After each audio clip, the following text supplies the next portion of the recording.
հենց հիմա իշխանությունը, ինչպես ցանկացած իշխանություն այս ցանկից եւ դրանից դուրս գայթակղություններ է առաջարկում, տարբեր առաջարկներ է անում ոմանց, որոշ մարդկանց ներգրավելով իրենց կամ տնտեսական կամ քաղաքական խաղերի մեջ, դա անհայտ է եւ դա անխուսափելի է երևի, բայց ինչի համար ենք մենք ապրում։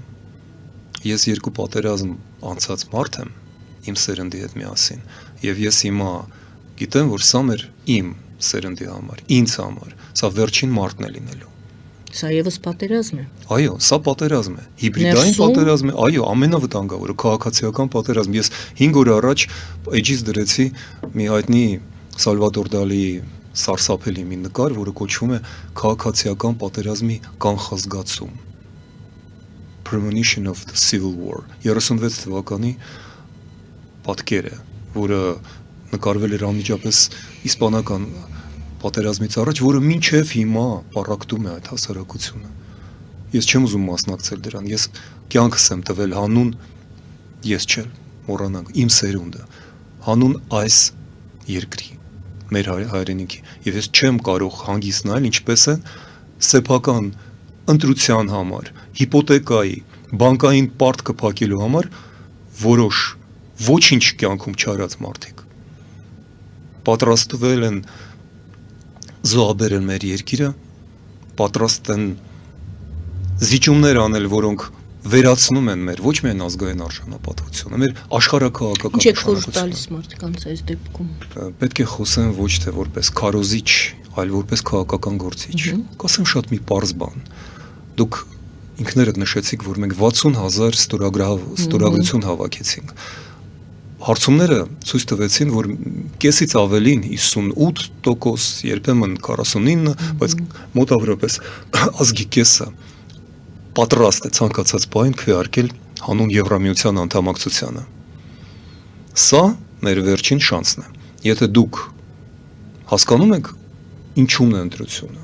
ոչ թե խաղաղության ու պատերազմի, ոչ, Եվրոպայի եւ Ռուսաստանի միջև։ Եվ իշխող ուժերը իրար մեջ պայքարում են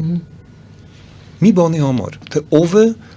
լինելու Ռուսաստանի կողմից նշանակված նայողը, որին վերջերս նաև շատ լավ վերաբերվում է այդ գաղափարին Ադրբեջան եւ Թուրքիան։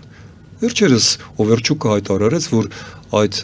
ճանապարհով Ադրբեջանի բացած ճանապարհով գնալու են նաև ռուսական բեռները եւ դա ռուսական երկաթուղին է անելու, այն ռուսական երկաթուղին, որը թալանել է Հայաստան, որը կոնցեսիայով հասցրել է մեր երկաթուղին այն աստիճանի, որ միջին արագությունը Հայաստանի երկաթուղու 12-15 կիլոմետր ավելի արագ վտանգավոր է որոշ տեղերում ընթանալ, ռելսերը արդեն շարքից դուրս են փտել են, այո։ Եվ այս ամենը նշանակում է, որ մենք փաստորեն 5 տարի անց վերադարձանք 2020 թվականի նոյեմբերի 9-ի Ղազագրին,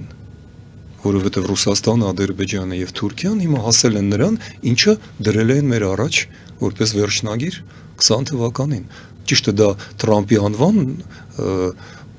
նախագիծ է կոչվում, բայց Թրամփը շուտով կհասկանա, ինչպես արդեն հասկացավ Նետանյահուն, որը իրան համոզում էր գնալ այդ քայլին, հիմա չի համոզում, որ սա իրականում ծառայում է Թուրքիային, Ադրբեջանին եւ Չինաստանին, այլ ոչ թե Հայաստանին, Արևմտյան Եվրոպային, Ուկրաինային, Հնդկաստանին, ինչպես նախատեսված էր հյուսիս-հարավ ճանապարհով։ Բայց դուք ուրիշ հարց տվեցիք, ես շեղվեցի։ Ինչ անի հասարակ մարդ, հասկանա ինչ է կատարում, թույլ չտա, որ նրան խաբեն եւ ընտրի ոչ թե երկու չարիքների միջև, ինչպես մշտապես առաջարկում են։ Մեզ առաջարկում էին 18 թվին, 21 թվին, 23 թվին ընտրել երկու չարիքներից նվազագույնը։ Ընտրեք ոչ թե չարիքներից նվազագույնը։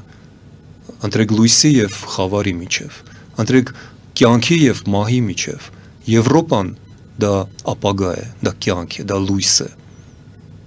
Ասիան, հատկապես այն Ասիան, որտեղ մեզ են քաշում, դա Հայաստանի համար մահ է։ Ես առաջինը երջանիկ կլինեմ, եթե սխալվեմ եւ այս ամենի արդյունքում այս իշխանությունները, այլ իշխանությունները հայտարարեն, որ գործընթացը սկսված է, որ օրենքը, որը մենք նախաձեռնել ենք, որի համար ստորագրավակ ենք արել եւ ընդունել ենք տվել, որ այդ օրենքը կատարվի։ Բայց տեսեք, Deutsche Welle-ին իր հարցազրույցը Էգերտին Արարատ Միրզոյանը տվել էր Վարշավայում անվտանգային այդ գագաթնաժողովի ժամանակ, ես այն ժամանակ Վարշավայում էի,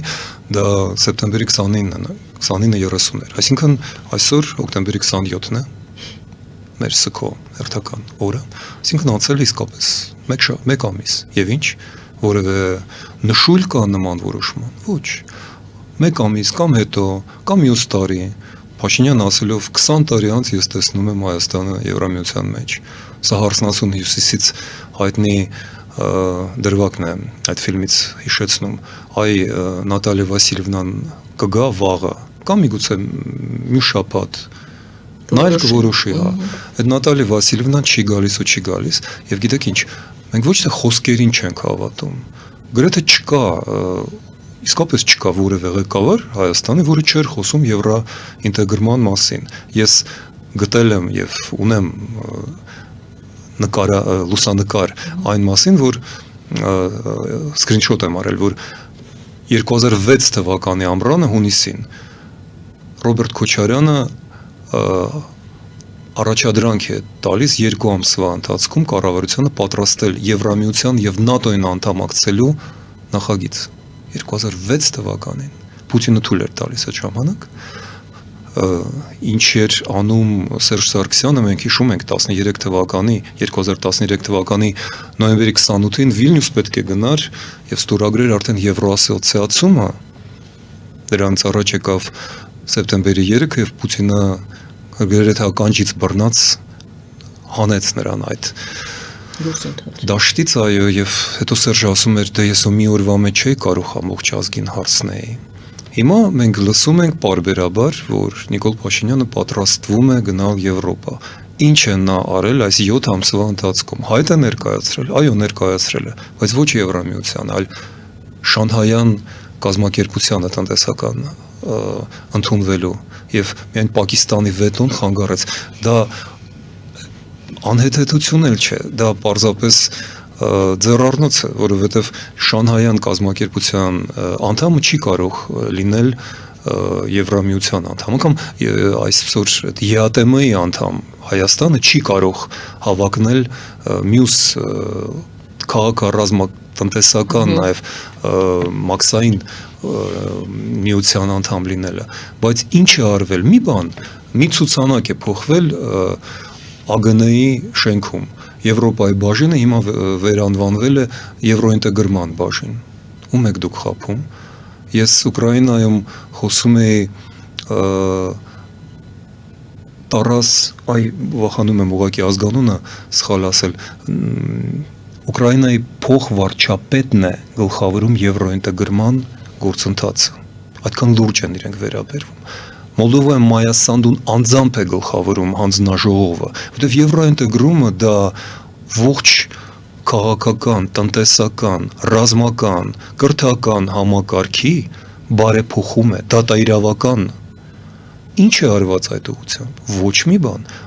Արվում են քայլեր հակառակ ուղղությամբ։ Եվ դա արվում է, որովհետև Նիկոլ Փաշինյանը իրականում պայմանավորվում է ռեգիոնալ ուժերի հետ իր վերընտրման մասին։ Եվ մենք պետք է սպասենք, որ նա վերընտրվի, որից հետո նա միգուցե տեսնի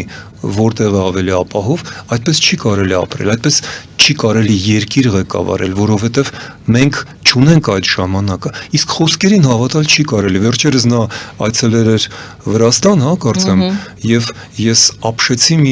մի պատկերից, ուրեմն հայ-վրացական սահմանի վրա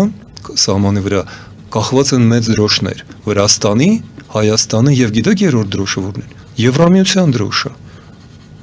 Ամեն 3 դրոշից մեկը Եվրամիության դրոշն, այսինքն Վրաստանը ինչ որ մեկին Եվրոպային կամ սեփական ժողովրդին շարունակում է Վրաստանի կառավարությունը համոզել, որ իրենք Եվրոպա են գնում, մինչդեռ Եվրոխորհրդարանը պաշտոնապես հայտարարել, որ չի ճանաչում Վրաստանի կառավարությունը դրա հակաեվրոպական, հակաժողովրդավարական կեցվածքի համար։ Նույնը լինելու է Հայաստանի հետ։ Ես Եվրոպայում խոսացել եմ Եվրո պատգամավորների հետ, վաղը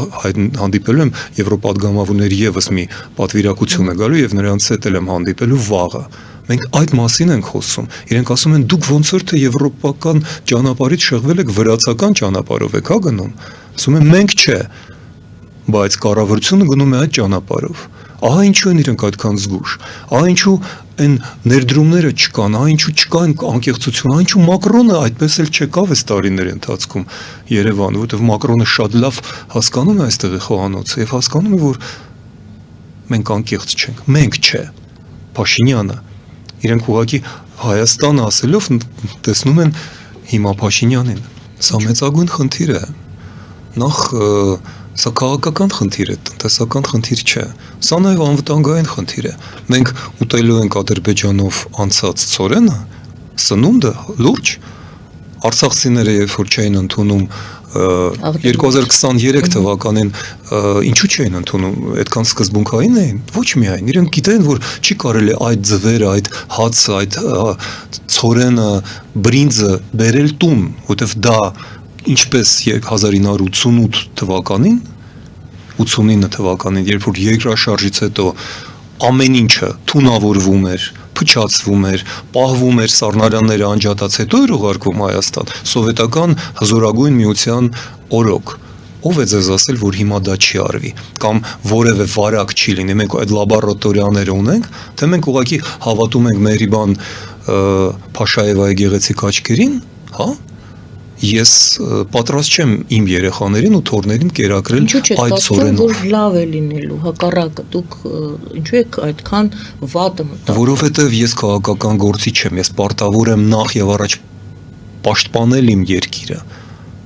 Եվ ես գիտեմ, որ այդ ծորենը Ղազախստանից մենք կարող ենք Վրաստանով ստանալ, մենք կարող ենք Ուկրաինայից բերել, Իրանից բերել, իմջալուց խոշորագույն ծորենի վաճառողը Հնդկաստանն է, իմանանք։ Հնդկաստանից կարելի է ոչ միայն զենք, այլ նաև ծորեն բերել Իրանով։ Այդ ինչ խնդիր է, որ Ռուսաստանը մեզ ինչ է բերում։ Գազ։ Հենա Իրանի գազը կա, Թուրքմենստանի գազը կա, Իրանից բանով ինչ ենք մենք արել դրա համար։ Այդպես որ ես պատրաստ չեմ ուրախանալու դրա համար։ Բացի դա, կրկնում եմ, մենք արդեն ասեցինք այսօր, այս ճանապարհով ռուսներն են գնալու։ Իրենք արդեն ասեցին եւ ԿՊ-ի խոսնակներից մեկը ուրախությամբ, հեգնանքով գրում է, բա ասում ենք, որ Ալիևը մեր թշնամին տեսնում եք, նա արդեն երկրորդ քայլն է անում Հայաստանի օգտին։ Ո՞րն է այդ քայլը Հայաստանի օգտին։ Դուք լուրջ եք։ Ես բան չունեմ ասելու։ Անկամ հաշվել չեն կարող, օգուտը որտեղ է ավելի շատ 32-40 կիլոմետր ճանապարհից գանձելու մաքսատուրքը, թե հյուսիս-հարավ 355, չէ, ինչ եմ ասում, 500 կիլոմետր, ինչն է ավելի օգտակար Հայաստանի տնտեսության համար, 500 կիլոմետրից, 560 կիլոմետրից ստանալ մաքսային եկամուտները, թե 42 այն էլ կիսել այդ 42 կիլոմետրի բանը եկամուտը ինչ որ ամերիկյան մասնավոր ընկերության հետ։ Սա արդեն երկրորդ դասարանի համար թվաբանության խնդիր է, չէ՞ կարծեմ։ Ես նաև բացի աստվածաշնչյան ասոցիացիաներից բերեցի սա որպես նշան, հայերենում կա այդպիսի ասացված քարերը փեշից թափիր։ Ես բերել եմ այս քարը, որ առաջարկեմ բոլորին, քարերը փեշերից թափեք ժողովուրդ։ Մենք երկիր ենք կորցնում, որովհետև ոչ թե պատերազմով ենք մենք կորցնելու երկիրը, եթե այդպես շարունակվի, այլ արտագաղթով, որովհետև այն ինչ կարող է սկսվել, այս վիճակը, անորոշությունը, մշտական պատերազմի վտանգը, արհեստական միանգամայն, պահելով ժողովրդին այս վիճակում, ինչը հիմա անում է Փաշինյանի կառավարությունը, դա բերելու է ոչ միայն արտագաղթի, դա բերելու է մեր պետականության ավարտի։ Մենք տեսել ենք 2 տարի առաջ ինչ կատարվեց Արցախում 3 օրվա ընթացքում։ Մենք ունենք 3-ից 5 տարի, որովհետև Եվրոպան փակվում է։ Դա արդեն ակնհայտ է։ Ես խոսել եմ մի քանի կուսակցությունների հետ, վաղնել եմ խոսելու, նրանք փակում են Եվրոպան միգրանտներից, նրանք սկսում են արտաքսել միգրանտներին, դա մեծագույն խնդիր է։ Այդ մասին խոսում է նաև Թրամփը։ Այսինքն սա միտում չէ, դա արդեն քաղաքականություն է պաշտոնական։ Այդ կուսակցությունները գալիս են իշխանության։ Մակրոնից հետո գալու է ըստ երևույթի ազգային ճակատը, Բարդելան, Բաբիշը արդեն եկավ իշխանության, Լեհաստանը շատ կոշտ է, Նիդերլանդները, Բելգիան, բոլորը գնում են այդ ճանապարհով, Գերմանիան նույնը գնում, մերձը արդեն 18,000 փախստական այս տարի հետ է ուղարկել։ Հայաստանի համար մնում է եվրոինտեգրման համար հաշված տարիներ, մինչև 30 թիվը։ Եվ դա չի նշանակում, որ մենք 29 թվականի դեկտեմբերին կարող ենք ինչ-որ բան անել, ոչ։ Մենք արդեն ամեն ինչ ավարտած պետք է ունենանք, որ մեզ ընդունեն։ Սա չի արվում, որովհետև քարերը փեշից չեն թափում, որովհետև շարունակում են քարկոծել միմյանց, որովհետև ատելությունը դարձել է ներքին քաղաքականության գլխավոր զենքը։ Այո, սա ոչ միայն քաղաքական երկրաշարժ է, մենք քանդում ենք մեր տունը։ Քարերը հավաքելու ժամանակն է, այլ ոչ թե թափելու միայն սկզբում, փեշերից թափեք, որ մենք մեր տունը նորոգենք, ոչ թե եկեղեցու մեջ եւս մի պառակտու մտցնենք եւ անվանենք սա նորոգում, ազատագրում, ինչ ազատագրում։ Մեր երկիրը գաղութ է, ռուսա-թուրքական գաղութ է առ այսօր։ Ռուսական զորքերը կանգնած են մեր սահմանների վրա, մեր բոլոր հանքերը ռուսական են։ Բանկերը, մամուլը, կուսակցությունների մեծ մասը, ռուսական եթերը լցված է Հայաստանով մեկ։ Եվ դուք եկեղեցի եք այս վիճակում ազատագրում, ումից եք ազատագրում։ Մենք երկիրը պետք է ապագաղութացնենք, դա է մեր նպատակը։ Եթե մենք դա չանենք,